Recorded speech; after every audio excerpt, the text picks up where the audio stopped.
Младите имаат идеи да создадат свој бизнис, но им недостасува поддршката. Токму преку програмата на невладината организација Млади Инфо Интернационал се потикнуваат своите идеи да ги реализираат. Оваа организација денеска пред штипските студенти на економскиот факултет им ги презентираше можностите за социјално претприемништво.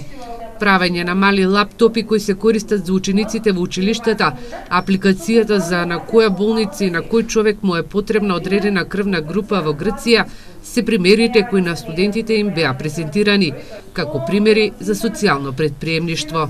Нашата организација Млади Инфо Интернационал, посебно делот кој што се занимава токму со социјално претприемништво, го викаме Social Impact Lab, има за цел веќе неколку години да ги поттикне младите луѓе во Македонија, не само во Скопје, а и во Штип и во другите градови, да размислуваат во насока на општествените иновации, на општествените бизниси, односно да го гледаат социјалното претприемништво како една своја можност за понатамошна кариера. Матовска вели дека секоја година Млади Инфо Интернационал во рамките на програмата за социјално претприемништво распишуваат и конкурс за награда за најдобрите идеи.